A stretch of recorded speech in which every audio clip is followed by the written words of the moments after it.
नमस्कार दोस्तों, हमारी पिछली वीडियो में हमने प्लम्बिंग प्लांट रूम के बारे में बात की थी। हमने आपको बताया था कि प्लम्बिंग प्लांट रूम कैसे सेटअप किया जाता है, प्लम्बिंग प्लांट रूम में क्या क्या एसेसरीज लगती हैं और उनका क्या क्या काम होता है। ये सब हमने आपको एक एसएलडी के माध्यम से समझाया था। आज की इस वीडियो में हम आपको प्लम्बिंग प्लांट रूम प्रैक्टिकली दिखाएंगे और आपको बताएंगे कि butterfly valve, strainer, discharge header ये किस किस पोजीशन पे प्लम्बिंग प्लांट रूम में लगाया जाता है और ये एक्चुअल में कैसा दिखाई देता है। इसके साथ ही आज हम इलेक्ट्रिकल इक्विपमेंट के बारे में भी बात करेंगे, जो इलेक्ट्रिकल इक्विपमेंट हमारे प्लम्बिंग प्लांट रूम में यूज होते हैं, जैसे कि हमारा स्टार्टर पैनल, हमारा प्रेशर स्विच। हमारे इलेक्ट्रिकल इक्विपमेंट क्या क्या काम करते हैं और कहाँ कहाँ पर लगाए जाते हैं, ये भी इस वीडियो में हम डिटेल में बताएंगे। तो अगर आप भी प्लम्बिंग प्लांट रूम के बारे में कंप्लीट डिटेल जानना चाहते हैं तो इस वीडियो को पूरा देखिए, क्योंकि अगर आप कहीं पर भी वीडियो को मिस करेंगे तो कुछ चीज़ें छूट जाएंगी। तो आइए दोस्तों, अब हम आपको पूरा प्लम्बिंग प्लांट रूम प्रैक्टिकली दिखा देते हैं। जैसा कि हमने एसएलडी में बताया था, सबसे पहले लगी होती है बटरफ्लाई वॉल। बटरफ्लाई वॉल पूरे पंपिंग सिस्टम को वाटर टैंक से आइसोलेट करती है। ये बटरफ्लाई वॉल की ऑफ पोजीशन है और ये बटरफ्लाई वॉल की ऑन पोजीशन है। इसके बाद लगा होता है हमारा वाइस टेनर। वाइस टेनर में एक जाली लगी होती है जो सॉलिड पार्टिकल को टैंक तक जाने से रोकती है। यहाँ से जाली को ओपन करके हम उसको क्लीन कर सकते हैं। इसके बाद हमारा पानी पहुँच जाता है सक्शन हेडर में। दोस्तों, ये हमारा सक्शन हेडर है। सक्शन हेडर के बाद हमारी लगी होती हैं बोल वॉल। बोल वॉल भी हमारी पंप को सक्शन हेडर से आइसोलेट करने का काम करती हैं। जब भी हमें पंप को मेंटेनेंस करना होता है तो हम बोल वॉल को ऑफ कर देते हैं और पंप को मेंटेनेंस कर लेते हैं। दोस्तों, बोल वॉल के बाद हमारा लगा होता है पंप सेट।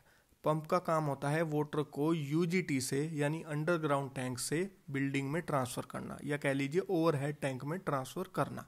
दोस्तों, ये है पंप की डिस्चार्ज साइड। पंप का डिस्चार्ज हेडर पंप के साथ एक फ्लैंज के थ्रू कनेक्ट होता है। फ्लैंज के बाद लगी होती है एनआरवी और एनआरवी के बाद लगी होती है बोल वॉल। जब भी पंप को मेंटेनेंस करना होता है तो बोल वॉल को ऑफ करके हम पंप को मेंटेनेंस कर लेते हैं। इसके बाद हमारा होता है डिस्चार्ज हेडर और डिस्चार्ज हेडर में ही लगा होता है प्रेशर गेज। जो भी प्रेशर प्लांट रूम में रहता है वो इस प्रेशर गेज के थ्रू दिखाई देता है। इसके बाद हमारा लगा होता है प्रेशर वेसल। दोस्तों, प्रेशर वेसल वाटर हैमरिंग को कम करता है। डिस्चार्ज हेडर के बाद पानी सप्लाई लाइन से होते हुए ओवरहेड टैंक में चला जाता है। दोस्तों, अब हम आपको बताते हैं कि प्लम्बिंग प्लांट रूम में इलेक्ट्रिकल के कौन कौन से इक्विपमेंट लगते हैं और उनका क्या क्या काम होता है। सबसे पहले एक डायग्राम के माध्यम से आपको ये समझाने की कोशिश करेंगे और उसके बाद प्रैक्टिकली भी आपको दिखाएंगे। दोस्तों, आप इस डायग्राम में देख सकते हैं कि ये टैंक है। टैंक के बाद हमारा सक्शन हेडर के बाद पंप और पंप के बाद डिस्चार्ज हेडर। जो पहला इलेक्ट्रिकल का इक्विपमेंट है वो है प्रेशर स्विच। दोस्तों, प्रेशर स्विच पंप के प्रेशर को पंप के स्टार्टर पैनल तक पहुंचाता है। पंप को चलाने का काम करता है पंप का स्टार्टर पैनल। अब पंप के लिए स्टार्टर की क्या ज़रूरत है, इसके लिए हमने एक डेडिकेटेड वीडियो बनाया हुआ है जिसका लिंक डिस्क्रिप्शन में है, आप उसको जाकर भी देख सकते हैं। जब हमारा पंपिंग सिस्टम ऑटोमेशन में होता है तो ये पैनल यहाँ से सेंस करता है कि कितना प्रेशर प्लांट रूम में है।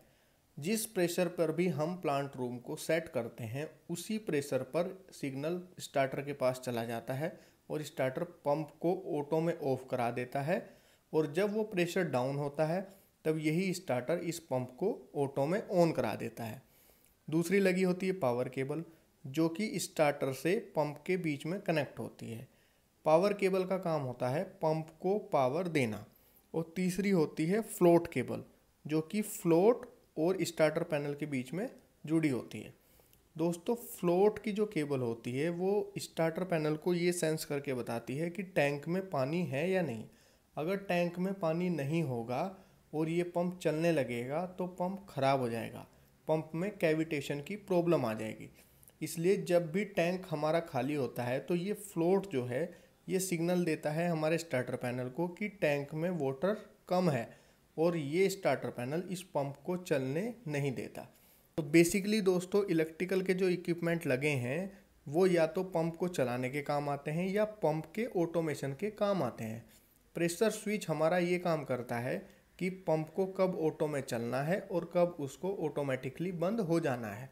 और जो हमारा फ्लोट स्विच है वो हमारे स्टार्टर पैनल को ये बताता है कि टैंक में पानी नहीं है और अब आप इस पंप को ऑपरेट ना करें। अब दोस्तों हम आपको प्रैक्टिकली दिखाते हैं कि ये स्टार्टर पैनल, प्रेशर स्विच कैसा दिखाई देता है और पंपिंग सिस्टम में कहाँ कहाँ लगा होता है। दोस्तों ये है पंप का स्टार्टर पैनल। पंप का स्टार्टर पैनल ही पंप को स्टार्ट और पंप को स्टॉप करने का काम करता है। सारी की सारी पावर केबल और सारी की सारी कंट्रोल केबल पंप के स्टार्टर पैनल पर ही आकर कनेक्ट होती है। दोस्तों ये जो आप ब्लैक कलर में देख रहे हैं ये पंप की पावर केबल है। ये पंप के टर्मिनल बॉक्स में आके कनेक्ट होती हैं। जैसा कि यहाँ पर 3 पंप दिखाई दे रहे हैं तो यहाँ पर 3 पावर केबल टर्मिनल बॉक्स में कनेक्टेड है। दोस्तों अब हम आपको दिखाते हैं pressure switch. Pressure switch pump के डिस्चार्ज हेडर में कनेक्ट होता है। प्रेशर स्विच से एक केबल निकलती है जो डिस्चार्ज हेडर के प्रेशर को सेंस करके स्टार्टर पैनल को बताती है। अगर ये प्रेशर सेट प्रेशर से कम रहता है तो स्टार्टर पैनल पंप को स्टार्ट कर देता है, और अगर ये प्रेशर सेट प्रेशर से ज़्यादा हो जाता है तो स्टार्टर पैनल पंप को स्टॉप करता है। इसी तरह फ्लोट वाल्व टैंक में डली हुई होती है। वो केवल ये बताने का काम करती है कि टैंक में पानी है या नहीं है। अगर टैंक में पानी नहीं होता है तो पंप का स्टार्टर पैनल पंप को चलने नहीं देता। तो इस तरीके से हमारा पंप प्रोटेक्टेड हो जाता है। दोस्तों अगर आपको ये वीडियो अच्छी लगी है तो आप चैनल को सब्सक्राइब कर लीजिए, क्योंकि हम ऐसी ही जानकारी भरी वीडियो आपके लिए MEP सर्विसेज पर लेकर आते रहते हैं।